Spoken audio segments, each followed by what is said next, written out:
Welcome to Flow-etry Academy. This program was made possible by a grant from Lift Every Voice. Lift Every Voice is presented by the Library of America in partnership with the Schomburg Center for Research in Black Culture, funded by the National Endowment for Humanities, the Andrew Mellon Foundation, and the Emerson Collective, with additional partnership from Ball State University's Office of Diversity and Inclusive Excellence. Along with this program, we'd like to recommend this book called 250 Years of Struggle and Song by Kevin Young, and it is a Library of America anthology. I am Tanisha Harris, one of the organizers of this program. I'm the supervisor here at Connection Corner. I also want to take a minute to remind everyone to sign up for our Poetry Slam Showcase. It will be January 9th from 6 to 8, and there will be 4 prizes of $25 gift cards. Go to the library website and sign up, or contact Richard Bowman or myself, and we will get you signed up. Richard Bowman, he's one of the Ball State University's grad students. He has an immense love of poetry, and he will be taking us off tonight. Richard, go ahead and get us started. Thank you. Hello, everyone. Ms. Richard Bowman, and as you probably know, I love poetry. To get us started today, first off, going over just rules of the space, just guidelines we want to think about.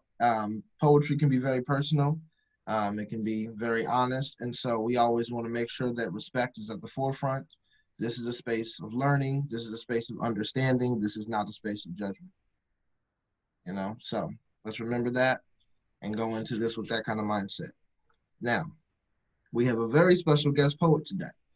He goes by 2 Black, and the brother's got skills. I mean, first time I ever heard this man was at a showcase that I was at too, and I had the unfortunate luck of performing after him. I mean, he just took over the crowd. That's all I can say. I say this to say that I have a lot of respect for this brother. He's got a great workshop for you. So, welcome to Black. How y'all doing?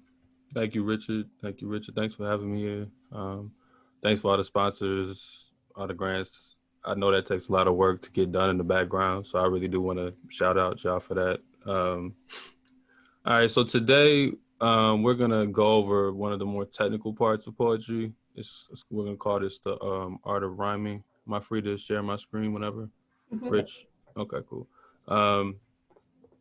Typically in poetry, not necessarily in rap, they're similar, but not exactly the same. Rhyming gets kind of a bad name, in my opinion. It's seen as cliche or whatever. So we want to go over like some of the technical ways you can just write rhymes, and like what types of rhymes are there and different ways to couch it in your words, and just also to demonstrate just how well put together some poets do it, to show some appreciation to them. We're gonna have everybody write some stuff. I'm gonna write some stuff, and then we'll do some performances, and we'll be out of here. Is that cool with everybody? Thumbs up, something. All right, cool. All right, let's see here.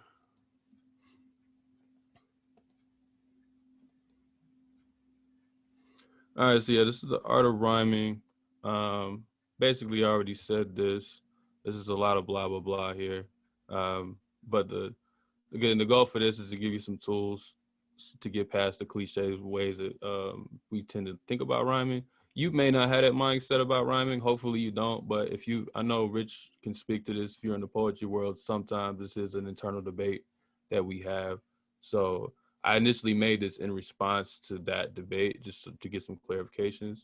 So we're going to start out with something here. Anybody want to try to say this? Just say it. Anybody volunteer? Dead in the middle of Little Italy, little did we know that we riddled 2 middlemen who didn't do diddly? Yeah. Okay. Somebody want to try to say that faster? Dead in the middle of Little Italy, little did we know that we riddled two middlemen who didn't do diddly. All right, somebody else hop in and say it even faster.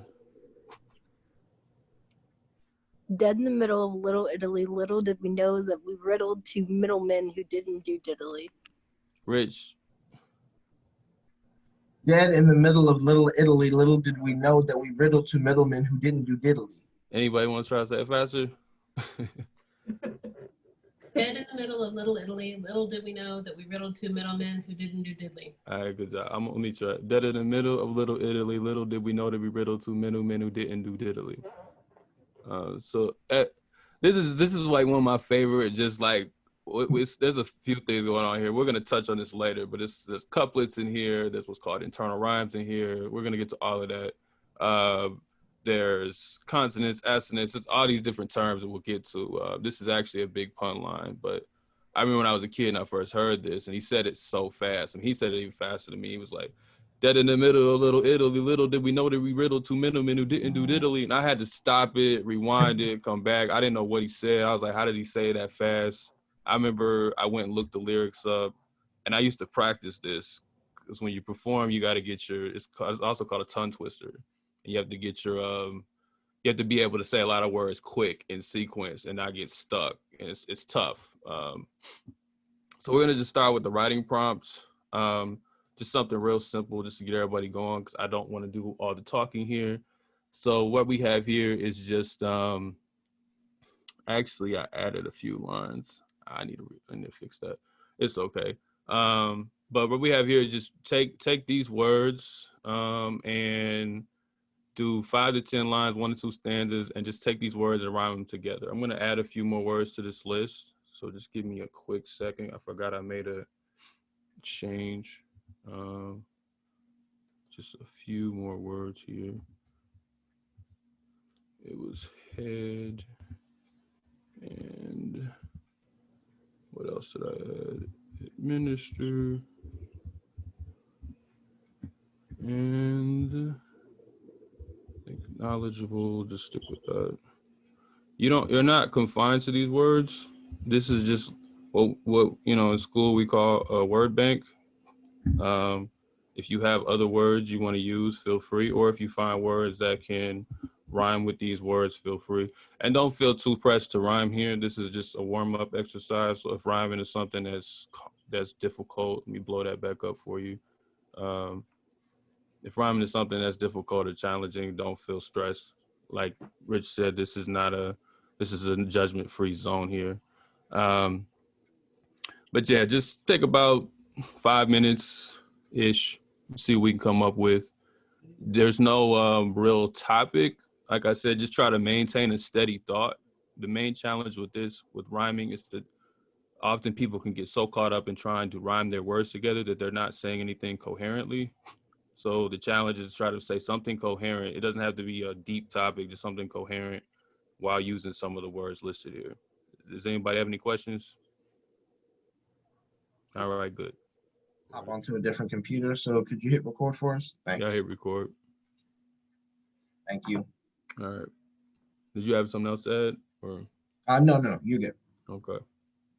Does this stuff make sense? 'Cause I know these things are a little bit more heady, but are these things making sense? If you just look at the way we all talk, this is in our language. We just don't necessarily notice it.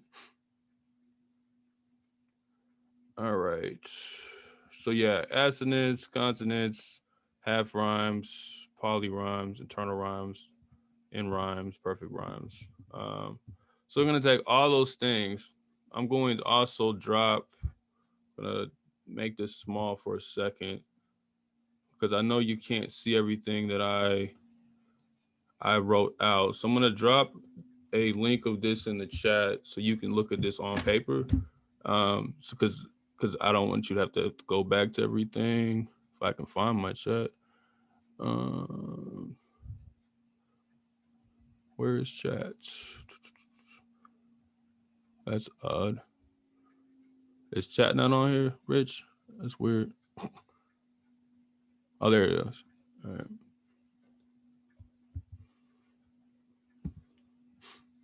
All right, so yeah, you can go to this. Oops, I need to send that to everybody. There it is. Let me know if that opens for everyone. If not, I'll fix it. So this gives you everything that we have, and then we're about to go over this verse here, and I'm gonna come back to the big screen. I'm just giving you everything that you need. All right. All right, so that first link I dropped in is what's in this presentation. All of the different breakdowns that you can pull from. So as a group, we're gonna go over a verse that I think has a lot of rhymes in it, and this is the second link in your chat. This particular verse, and we're gonna go over it, and we're going to locate and highlight these various styles. So all of the stuff that we just went over, again, this should be in the link I sent you. Look for all of these things and try to highlight them. And I guarantee you everything in here, even if you wanted to go all the way back to meter, you could, but we're going to just stick with the free verse side just for me. Again, there are stuff, if you find the formal stuff, please point it out. Like if you look at the rhyme schemes and stuff like that. But yeah, if you find perfect rhyme, that's going to be the easiest one to identify as is in rhyme. But look for internal rhyming. That's where you really start seeing different types of styles, like we're talking about with Nas. And then you're going to look for the multi-syllable rhyming, and then see if you find any imperfect rhyming where there's consonants rhyming. And I would say the main thing to focus on with this particular one, you're going to see a lot of assonance. Black Thought is great with just throwing those little flickers of vowels together within, and you're going to see a lot of assonance and some consonants too. And if you find any other things, particularly Rich, if you find any other things I didn't mention, because there are many other forms of rhyming, these are just a few to give you kind of a snapshot. So if you find any other things as well, feel free to highlight that. I'm gonna give everybody 5 to 10 minutes. I'm gonna check in at 5 and see how everybody's doing. If you're still going, and we'll go a little further, but we'll start about 5 to 10 minutes. Try to stick. Say what? Oh, I was just gonna say real quick, moving forward too, just kind of building off of what tu was saying here with rhyme. Like the beauty of it is that there's so much creativity. I mean, it gets a bad rep because people say it's simple, but I mean, if you just look at hip hop, I mean, the rhyme creativity, the level of intricacy that they built into it is what made it the most listened to in the world. Yeah. You know, the creativity that we can bring to it, you know, so it's an underdog in many ways. Yep. But it's totally framed. Yeah, like you said, it doesn't, I don't think it gets enough credit. I think it's actually, and I think some of this, we're going to be honest, is because of the people it's coming from. You know, like I think because it's Black people rhyming, and the poetry community, to, you know, the old age had a very white gatekeeper mindset to it. I think sometimes that's part of the problem. And I ran into that even within the poetry world as well. That's another workshop for another day, but I think it's important to note that. But anyway, go ahead. I'll give you about 5. It's just one verse, but there is a lot to pick through there. So and then we're going to jump from that to our final writing prompt. And then we'll do some performances. So, and I just say, I listen to Black Thought, and that's one thing, but like seeing Black Thought on the page is a whole other experience. Yeah, it's more, I appreciate it more. Yeah. You know, because I mean, we'll get into it, but there's just so much here. Yeah. I mean, I went over this before. I'm looking at it again. Like, I feel like I missed some stuff. Like, I mean, that's the thing about great poetry, though. Like, it takes a couple passes for you to really get it all. Yeah. But and I think I've read like the same passage at least 5 times now, because I'm like, oh. Yeah, we won't even we don't have enough time to really, like, we could teach a whole thing just on this verse. Like, it's that dense. Yeah. It's that dense. Just on this one, yeah. Yeah. It's crazy. All right, time. Does anybody need any more time to go over it, or are you ready? Please, if you're ready, just show back up. If not, please raise your hand or say something in chat. Everybody good? I can't see everybody's faces here. All right. Okay. Anyone want to talk about what they found? It could be anything. It could be something as simple as in rhyme. It could be something. It could be internal, whatever. It could be assonance, consonants. It could be any of the techniques. You don't have to name them all, but just what stuck out to you. What techniques stuck out to you? Anyone? Anybody? Anybody? Let me try and find. And let me pull the verse up. I'm sorry. So we can all look at it. But go ahead. Where it said it's all war, and within it I'm the lieutenant that surrounds sorry, I can't see, like a peninsula, snatch the pendant. I really liked the like within it with the lieutenant. I would like never think of that. Right here. Yeah, it is. It was a war. Go ahead. You were saying. I'm sorry. I like how he used within it to rhyme with like lieutenant and pendant. Oh, it was really cool. Yeah, that's internal rhyme. That's that within it part with lieutenant, like you were saying, that gives it a much more style. So it's ill as a war, I'm the lieutenant would have been cool, but he said it's ill as a war, and within it I'm the lieutenant that surrounds you like a peninsula to snatch the pennant. Anything else popped out? Maya, was there anything else you found, or was that all? I liked the pilgrimage, scrimmage, image. I like that, like the AGE rhyme. That popped out to me definitely. Oh yeah, right here. Where life is a heist and the strong get a percentage. Yeah, I just love that line that's just a great philosophical quote in and of itself. Where life is a heist and the strong get a percentage. Like that's a great metaphor, as well as the rhyme in itself. Thanks for that. So again, there's a lot of internal rhyming here. So she pointed out the pilgrimage to the line of scrimmage up against the image where life is a heist and the strong get a percentage. Another thing, if you know this verse, just the way he says it, he also knows how to line these words up on paper well, but also he emphasizes them well when he says it out loud. So that's why he has pilgrimage to the line of scrimmage. There's a slight pause up against your image where life is a heist, another slight pause, and the strong get a percentage. And when you break it down like that, when you say it that way, it's also easier for the listener to hear if you're performing it. Anybody else? I know Rich got something, but I'm trying to give everybody else a chance before we get to Rich, because me and him could talk about this all day. Anyone? I liked the desperado, aficionado, vibrato. Break you up into parts like vibrato. Yeah, that was yeah. Yeah. I thought that sounded really good. Yeah, and here you have not just the internal. I mean, really, a lot of this you have the assonance, but so you have the desperado that refused to follow. So you have despera.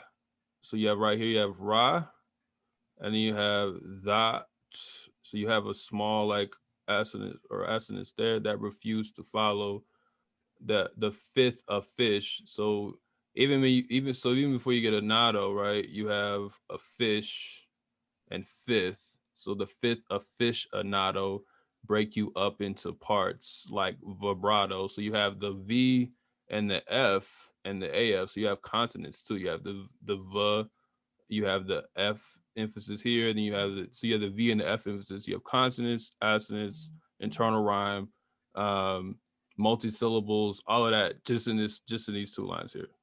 And that's what makes it nuts, just how seamlessly he does it. Did you have anything else, Tabitha? I'm sorry. Okay.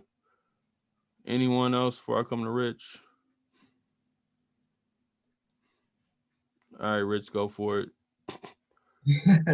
I mean, really, there's so much to love about what's here. I mean, just I mean, they hit on it, but like, the pilgrimage scrimmage. What I loved about it is that it wasn't just like going through, but if you just take this entire set here, like he went from, using rhyming with, just the vowels to the consonants and then transforming back to vowels, like goes from pilgrimage down to image. Next you go through, you get percentage within it. Like it plays with your ear in so many ways, like you can tell the wheels are turning. Right. And even when he says, even on that line where he's like, so you get pilgrimage, scrimmage, image, percentage. But even here where he says it surrounds you like a peninsula to snatch the pennant, that peninsula goes into the M. So you get pen M. So when you just put that P-E-N and then M, so it's just that slight sound of I'm like the lieutenant that surrounds you like a peninsula to snatch the pennant. So it's all those little small sounds that people don't catch.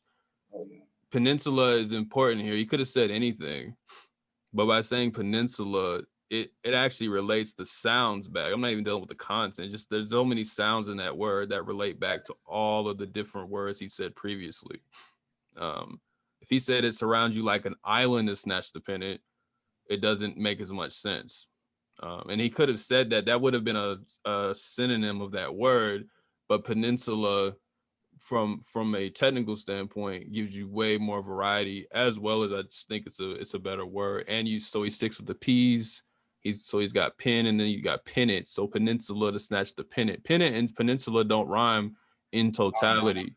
But it's that diction choice. That beginning part with pen and pen. Yeah. Go ahead. I'm sorry. This gets me going. You good.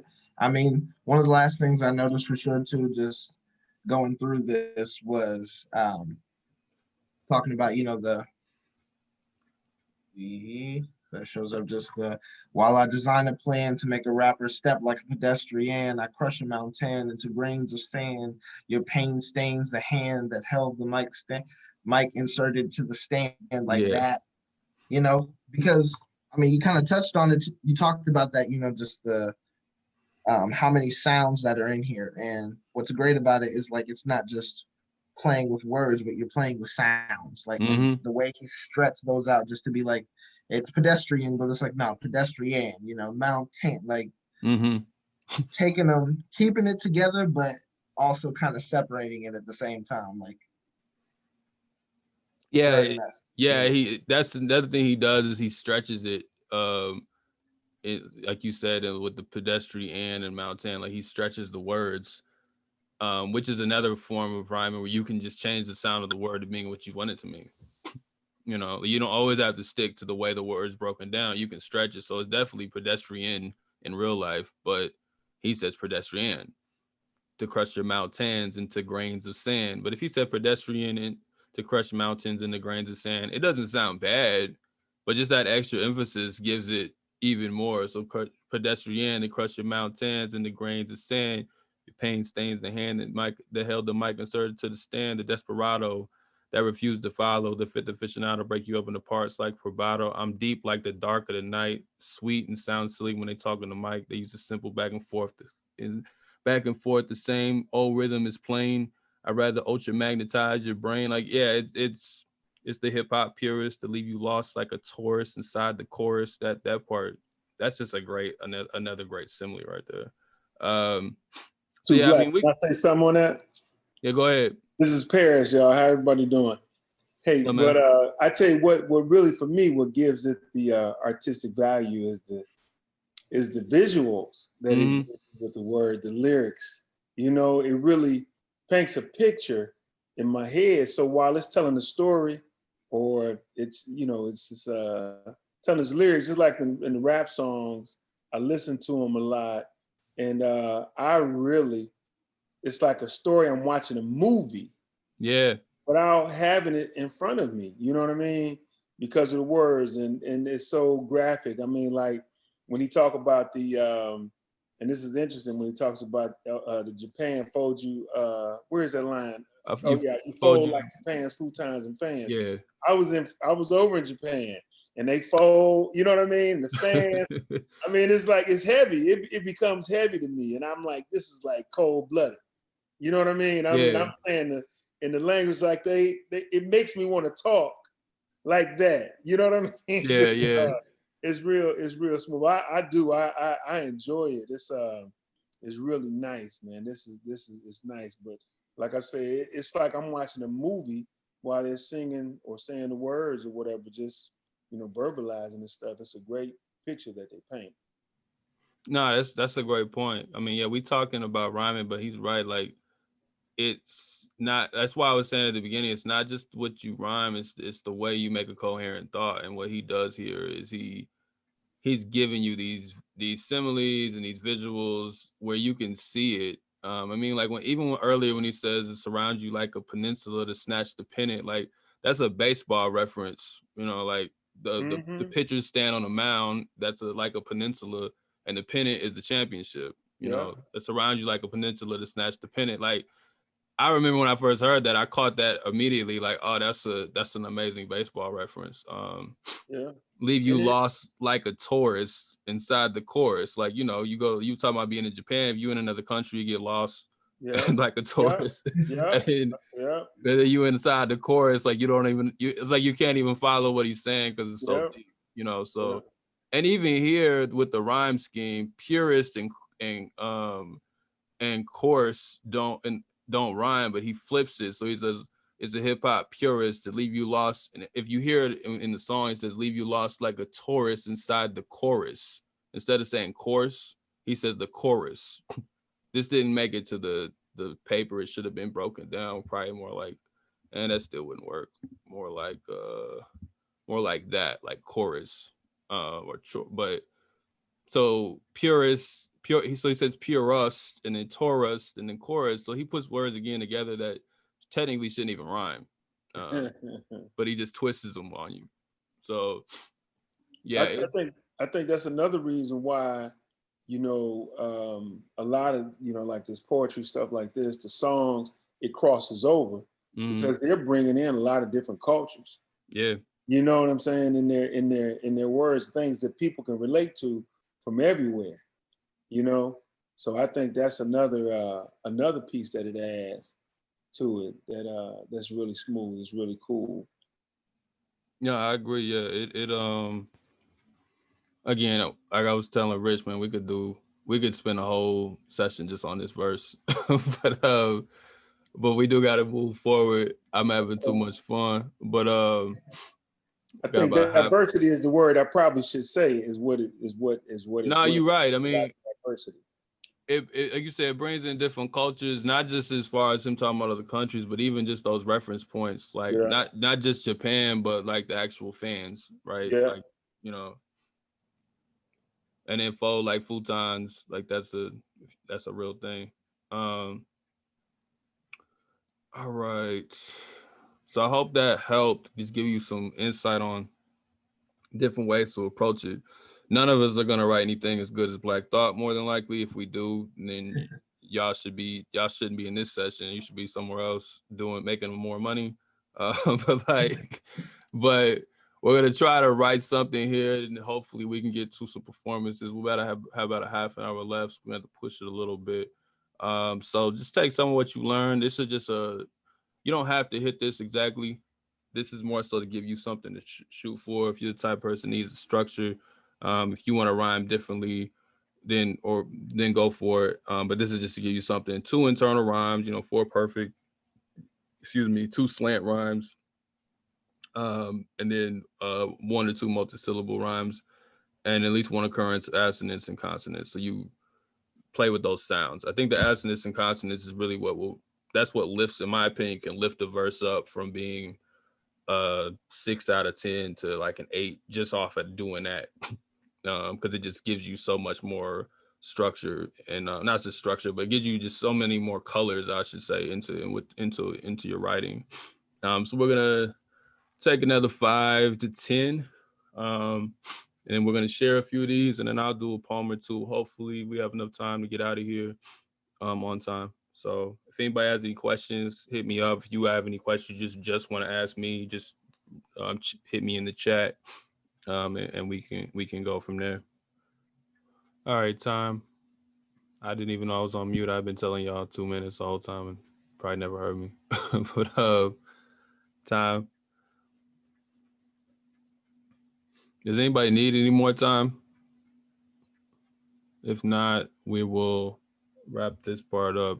If you need any more time, say it. Otherwise, we're gonna, because we're a little behind on our time here. All right, so we were gonna have a session to go over like different performance techniques, but I don't know. I will share them, but we don't have as much time as I planned this out to be a little longer than it should have been. So I'm just gonna give you really small ones. I was gonna spend a whole session on this, but we don't have time for all of that. So these are just a few things if you do choose to read what you have. If you ever choose to perform, because we're not really gonna get deep into performance right now. This would be easier if we were in person. But if you do choose to perform, breathe from the diaphragm. The diaphragm is essentially your stomach, just to keep it simple. The reason you want to do that is because if you're saying a lot of words like the opening line, like dead in the middle of Little Italy, if you try to say that from your chest and you got to go a whole show, you might run out of breath. I'm not even joking. So it's better to breathe from that you get a lot more strength when you come from your stomach. It's something I have to remind myself of all the time, but it's a good technique.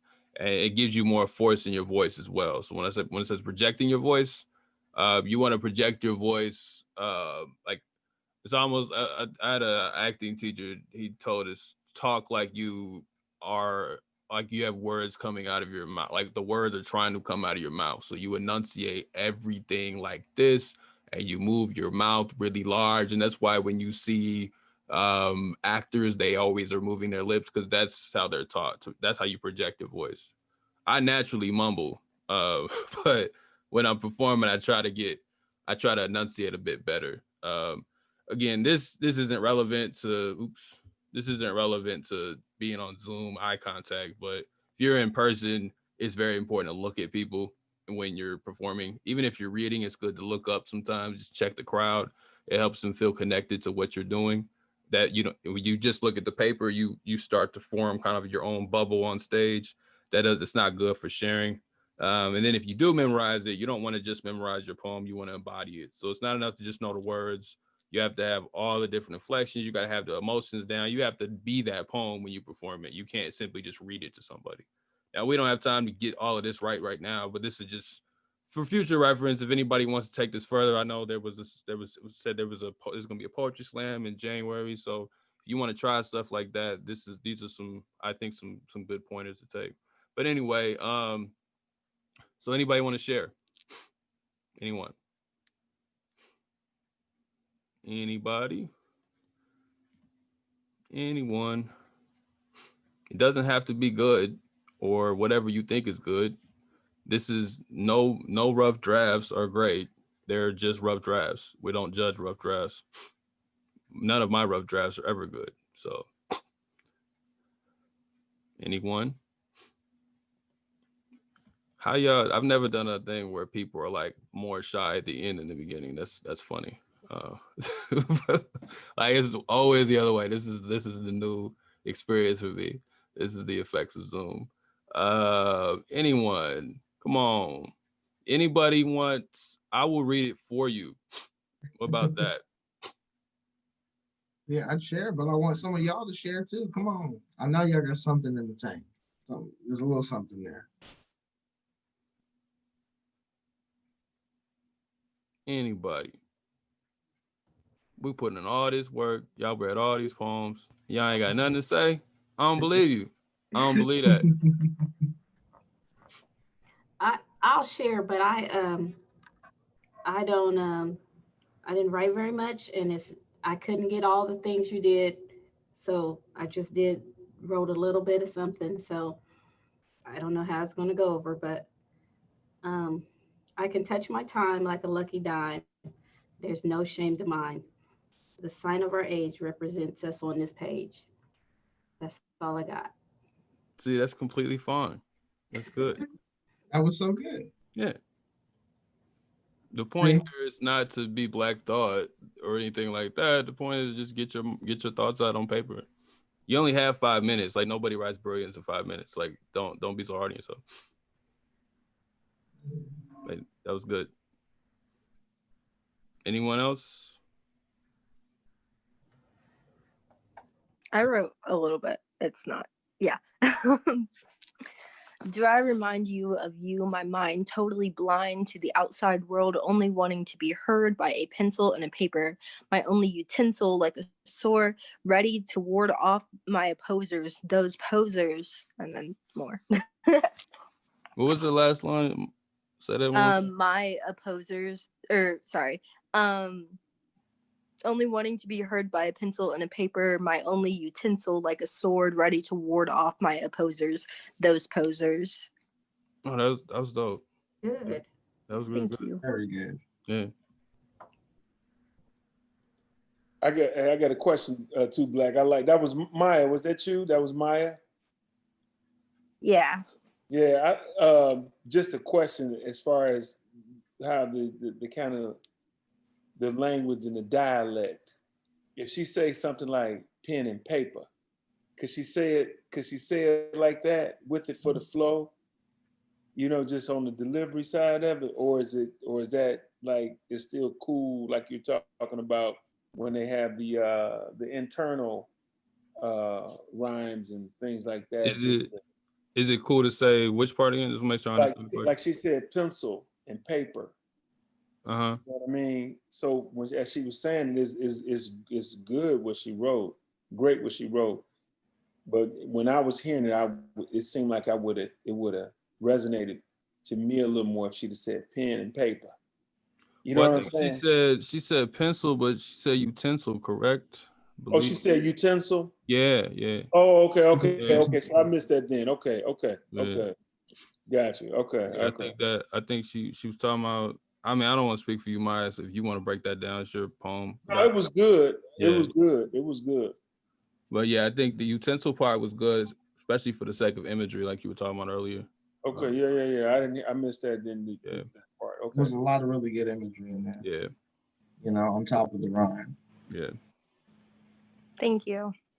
Oh, definitely. I would say you need to make sure you're developing these too, because these are good foundational poems. Yeah. I mean, save these because these are the ones that out of nowhere, maybe 3-4 months later, you look at it and it's like, oh, I know how to finish this poem. Like I know where I want to go with it. You know, I have mountains of poems like that. Yeah. And it takes a long time to get something really good. So, you know, like he said, it's good to just have something you can pull up and you have a good start and you build on top of it. And that's what workshops are for. Nobody writes their final products in workshops. Like workshops are to spark ideas. They give you good foundations of things to start from. Anyone else? One more person? Anybody else want to share? Anybody got anything? Anyone? I got one for you. All right, go ahead. You know, with this, just a little bit here. It's a short one. Look. Do you understand where we land in our time?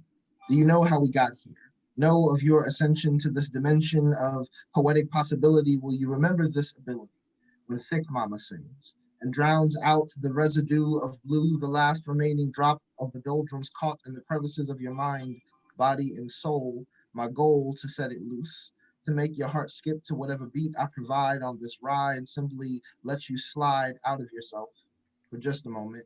This is my one goal as a poet, but now that you know this, how do you feel at this very moment? Mm-hmm. That was good. You said slide out. What was slide out of what? Oh, it was the to make your heart skip to whatever beat I provide on this ride, simply let you slide out of yourself. Yeah. It was good. Yeah, that was dope. Yeah. Now the imagery on that was strong too. Yeah. And y'all notice he had all the eternal slide ride, like the eternal rhyme was happening a lot in there. All right, so yeah, that was good. I got like 10 minutes left. I'm gonna do a poem or two I was asked to do that. I hate performing in my workshops, honestly, because I try to make it about everybody else. I'm gonna try some. This is one thing Zoom actually makes it interesting. You can't do this in real life. Actually share a poem and read it. Can't do that when you're on stage, and see how this goes. I've never tried this before. This poem is not really the type of content I typically write about, but I like how it looks on paper. So I wanted to share this one. So these blanks, just to give people an explanation, I usually present this without it, but just since you are looking at it, these are blanks you can fill in as you want, and the whole poem is filled with these type of blanks. So I'm gonna read it, and if we have enough time, I'll do one more. If not, this will be it. And this one is called Blank Crush Drug. She's dope. Like, for real. So dope that the injection of her ever-essent presence leaves me blank. I warn myself. Don't say she's dope simply because she ain't blank, or not your needling ex blank, that deranged off the brand brain straddling the borderline blank, or that one mother blank. The universe knows we don't need any more blanks. She seems like a clean syringe, served like a reverse gateway drug, used at pop-up clinics to stop breakout epidemics, where even the most self-destructive habits are made to bow down to their own Sabbath. Yet I'm skeptical of her intentions. Does she intentionally mark to disable my blank? Or do my fade to black tracks invisibly enable her blanks? I hear camouflage blanks scope and cloak through the regions of confessions and therapeutic recovery sessions, gleefully itching to sponsor a blank. Both have demons swimming in tanks, rampaging against the thick brisk of the glass, wickedly fishing to conquer their blanks. Is an addiction codependent? Does it heal a fiend for the sick? Does it cure a fiend for the disease? Again, she's dope, but what kind of blank is this? I abhor the famished feeling of blank. The craving of my sobriety longs to fill in the blank before I'm seduced to abuse any more anonymous hits of blank. I've already boiled over before. The core of my veins, memory is nearly erupted, spontaneously combusted last time I blanked. Man, but she's so dope. And the faintness in my heart pumps for more of a blank. Each valve starves the experience of blank outside of this blank metaphor, yet I extend more trust to this metaphor than I do to blank. What if her and I blank? Then I relapse back to blank. What if she just like blank? Stop, Black. Remember I said she's dope without any comparison to blank? Plus ain't no karma and tabula rasa, give her a blank slate. As I strive to wipe my hard drive, blank from all the files of whack vibes. Until then I hide, watching from the far side as she keeps on passing me by. Yet even when she arrives, my mood becomes so subdued and controlled that I doubt she even knows. Knows that has a clue to my level of blank for her. That if necessary, I lay down a whole blank for her. Say the word, I'll train in the day. Yo, hand me the blank and watch me go bliggity blank for her. Stick up the whole world blank for her. Split it 50-50 and conceive a new blank with her. But not before I dip my knee with one of those overpriced rings and blank to her. Spotting my vows like I'll be there to encourage a blank when no other blank on this spiteful earth feels safe. I'll provide the lock, protect the code, and guard the deep secrets inside your crates. So let's make a pact with forever, a promise to trust, then get buried inside the depths of these blank. And you know I'm not one for the sentimental fluff, but let's admit it, there's no such thing as a coincidental us. A love that's grounded and tough, even when surrounded by the whirlwind of a fuss, which means even when we argue and fight of a blank, we can still make bomb makeup blank like blank. I can't even say it. This is what dope does. She puts me in my zone, but for now she's a contact high. Psychogenic, but still authentic. A healthy buzz as I withdraw from my blank. But if I ever recover with the courage to get involved, dog, I'd happily blank.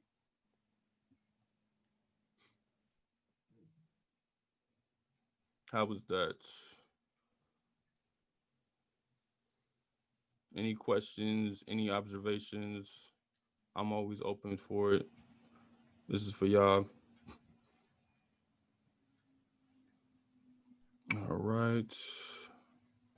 No one saw anything? Say what?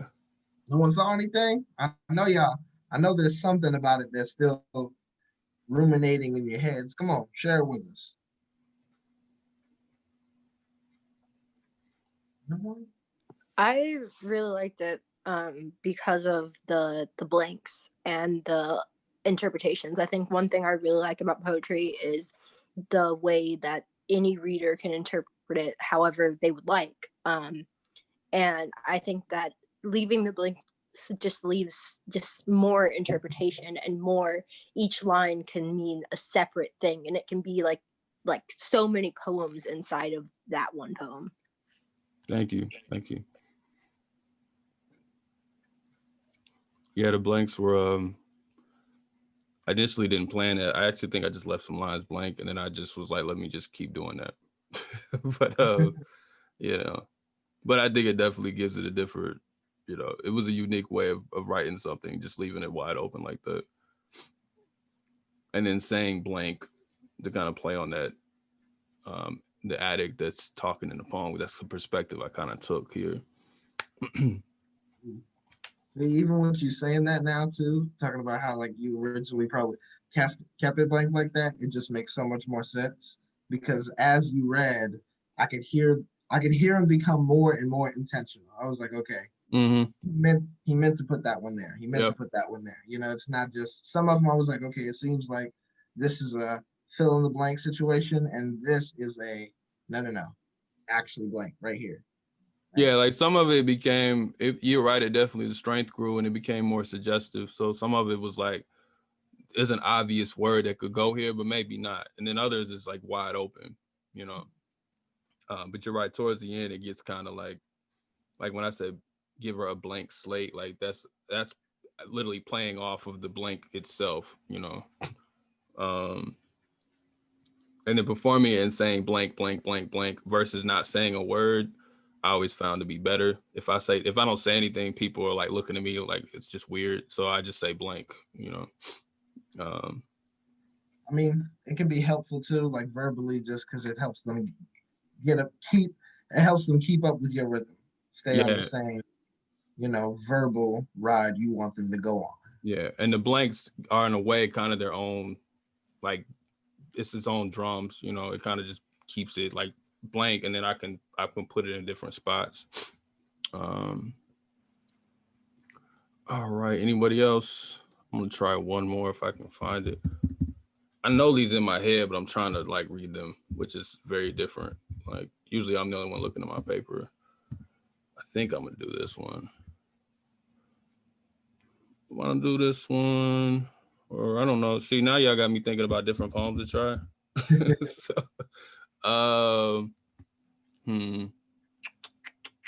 only got time to do one more probably. Oh, let's see here. All right, this one is more like online with this one is explicit for people, but I was told I'm good on that. This one, it's much different than the last one I just read. It's called Blood Splatter. Let's paint the world in blood splatter. Let's lather it in imperialistic lavishness. Let's paint red, white, and blue stripes on the backs of these savage Africans. Let's use them as mannequins for empty canvases. Let's strip them, whip them, 3/5 them, bomb them, African them. Let's teach the nigger African and the nigger American that they have absolutely nothing in common. Let's paint the world in blood splatter. Let our destinies, scrolling. Let's paint the world in blood splatter. Let our destinies manifest through the breasts of the native women we put our kids in, then milk the clock forward and reward them as illegal nannies and mammies. Conquistador these whores, because our law is the Lord, and the Lord saith that no man shall layeth with another man because he neither maketh children for our war. So fuck your gayness unless it's exploitative. Let's paint the world in blood splatter. Let's send corporate forces to raid resources where even the slightest few gather. We can't miss even the slightest crevices of the earth, but to be safe, let's diverse the evidence where humankind began. The white man's burden is to be an incomplete surgeon, cutting open lagoons of wounds, but never quite sewing them shut, because capitalism is an infinite system that never quite runs out of blood to pump. You probably think I'm sick, but this blood formula is the only type of paint that sticks. It leaves a record of every brown and black limb severed in the name of our heroic endeavors. Blood has such cadaverous advantages. So yes, let's paint the world in blood splatter. Wait, I have an idea.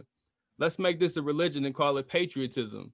Sanctified in genocide. Hallelujah, red, I need more red. Hallelujah, red, I need more red. Hallelujah, red, I need more red. I said, let's paint the world in blood splatter.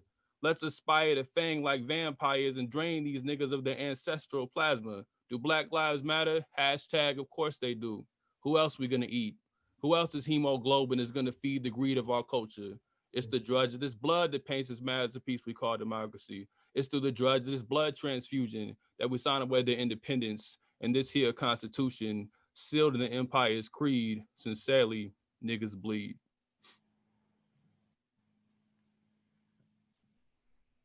All right. Oh, wow. Anyone else? Powerful. Yeah. How long ago did you write that one, Black? It's about 4 years old now, I think. Wow, and that's current. That's current. Mhm. Yeah. It's relevant. Right. Yeah, I've been tweaking it since then, but yeah, I started about 4 years ago. I did a whole song with this actually, but yeah. Yeah, it's very impactful, you know, when you're using these words and you're putting it in this form, you know, to get a message out.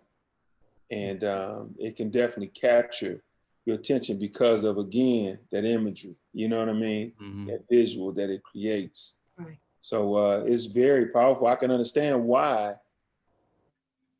I can understand why they don't want, you know, rap around. You know what I mean? The rap game, the rap music. You know, it was so they were fighting against it really hard. You know, in the music world, in the music industry, whoever controls that part. Right. Yeah. I mean, there's a lot I could say on this, but the blood splatter. I was actually in Africa when I started this, and I was in somebody's backyard, and I was just thinking about how the continent was broken up and how what we call borders and the different countries, that's not how the people that originally lived there broke down those borders. Those borders were drawn out by colonizers, and in order to do that, they had to shed blood. Yeah. And so then I was like, it was playing on the irony of that. Like, okay, if I was going to conquer somebody and conquer the world, and I was thinking, and it was almost artistic in a way to do it to them, which is the irony, is that it's not artistic. It's horrible, but that's how it was approached. So like, let's paint the world in blood splatter, you know, like, because that's what you had to do in order to conquer the world. You know what I mean? So it was like, I wanted to speak from that perspective. Like, okay, if I was somebody that was seeking to do that, what does that look like? You know, and playing on this idea of painting and blood, and like, what does that look like? And then it just kind of came together from there. And then when I came home, I kept writing and I kept tweaking stuff, and this is pretty much what I came up with. So. But yeah, it was, in a weird way, it was a simplicity to it too. Like, you know, I didn't do as much rhyming as I could do in other stuff. I didn't play around too much. I just tried to really stick to what I wanted to say and let the words guide that and keep the imagery clear. So I hope it registered. But. Well, Two Black, thank you so much tonight for presenting for us. We appreciate it so much. No problem. I really enjoyed this tonight. I just want to remind everybody, next Tuesday, the 22nd, we'll be back here again. Also, if you want to sign up for the Poetry Slam, contact Richard or myself, and you can get people outside of the group to participate. We have 4 $25 gift cards that we will give away for the best 4 poets. Well, I should say Poetry Slam / showcase. So just let us know. Thank you guys. You all have a wonderful night. Thanks for coming. Thank you. Thank you, Tabitha. Tanisha, I'm sorry. Yes, sir. Thank you. All right, no problem. All right.